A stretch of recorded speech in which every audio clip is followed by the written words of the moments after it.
केदारनाथ धाम के पीछे की पहाड़ियों पर एक बार फिर से हिमस्खलन हुआ है। बताया जा रहा है कि ये जगह केदारनाथ मंदिर से करीब 4 किलोमीटर पीछे है। हिमस्खलन के बाद बर्फ के पहाड़ का एक बहुत बड़ा हिस्सा नीचे की ओर गिरता नजर आया। इस घटना में फिलहाल किसी तरह के नुकसान की कोई खबर नहीं है।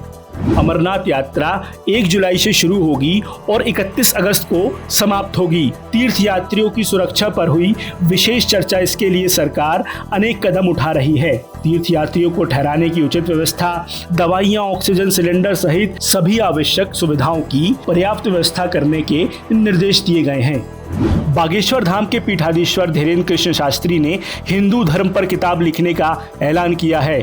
धीरेन्द्र शास्त्री ने कहा, मैं सनातन धर्म पर एक किताब लिखने की योजना बना रहा हूं। इसके लिए मैं रोजाना वाले कामों से जल्द छुट्टी लूंगा और एकांत में बैठकर इस पुस्तक को तैयार करूंगा। अयोध्या में राम मंदिर का निर्माण तेज गति से चल रहा है। राम मंदिर के दरवाजे महाराष्ट्र के चंद्रपुर की सागौन की लकड़ी से बनाए जाएंगे। इसके लिए सागौन की लकड़ी की पहली खेप चंद्रपुर से अयोध्या पहुंच गई है। बताया जा रहा है कि दरवाजे का निर्माण कार्य विधि विधान के साथ आयोजित कार्यक्रम के बाद होगा, जिसे काष्ठ समर्पण समारोह का नाम दिया गया है। इस समारोह का आयोजन 26 से 30 जून के बीच किए जाने की संभावना है। ऋषिकेश रेलवे स्टेशन से भारत गौरव पर्यटन ट्रेन चलेगी। मल्लिकार्जुन ज्योतिर्लिंग, तिरुपति बालाजी मंदिर, रामनाथ स्वामी मंदिर, मीनाक्षी मंदिर और कन्याकुमारी दर्शन कराए जाएंगे।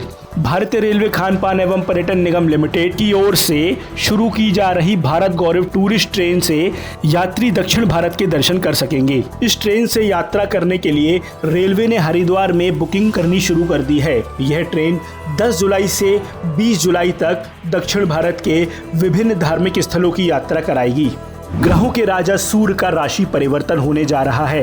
सूर्य का यह गोचर मिथुन राशि में 15 जून गुरुवार शाम 6:07 पर होगा। सूर्य मिथुन राशि में लगभग 1 महीने यानी 16 जुलाई तक विराजमान रहेंगे। उसके बाद सूर्यदेव कर्क राशि में प्रवेश करेंगे। सूर्य का राशि परिवर्तन मानव जीवन पर सबसे ज्यादा असर डालता है। सूर्य पृथ्वी पर ऊर्जा के सबसे बड़े प्राकृतिक स्रोत हैं, तो वहीं सूर्य को नवग्रहों में सबसे बड़ा माना जाता है। ज्योतिष में सूर्य को आत्मा, पिता, राजनीति आदि का कारक माना गया है। केदारनाथ धाम में भोलेनाथ के अति प्रिय ओम चिन्ह को भव्यता के साथ स्थापित किया गया है। ये ओम चिन्ह करीब 60 क्विंटल वजनी है। इसे पीतल और तांबे से बनाया गया है। हर साल यहाँ हजारों भक्त बाबा के दर्शन के लिए आते हैं। भारत में भगवान जगन्नाथ रथ यात्रा का विशेष महत्व है। रथ यात्रा के दिन भगवान जगन्नाथ बड़े भाई बलराम और बहन सुभद्रा के साथ नगर भ्रमण के लिए निकलते हैं और कुछ दिनों के लिए मुख्य मंदिर के निकट गुंडीचा देवी मंदिर में विश्राम करते हैं। यह यात्रा 20 जून को शुरुआत होगी और 1 जुलाई को समाप्त होगी। बता दें कि गुंडीचा देवी को भगवान जगन्नाथ की मौसी के रूप में पूजा जाता है। कुछ दिनों तक भगवान जगन्नाथ अपनी मौसी के घर रहते हैं। श्री राम जन्मभूमि तीर्थ क्षेत्र ट्रस्ट के महासचिव चंपत राय ने कहा है कि अयोध्या में राम मंदिर की प्राण प्रतिष्ठा दिसंबर या फरवरी के महीने में मुहूर्त देखकर ही की जाएगी। चंपत राय ने कहा कि मंदिर में भगवान राम के 5 वर्ष की आयु के स्वरूप की मूर्ति की स्थापना की जाएगी। यह स्वरूप वाल्मीकि रामायण से लिया गया है।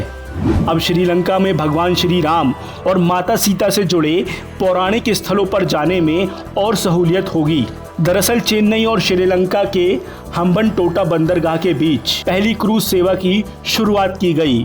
केंद्रीय port shipping minister Sarbananda Sonowal ने इसे हरी झंडी दिखाई, यानी अब चेन्नई से हम्बनटोटा बंदरगाह तक क्रूज की सवारी की जा सकेगी।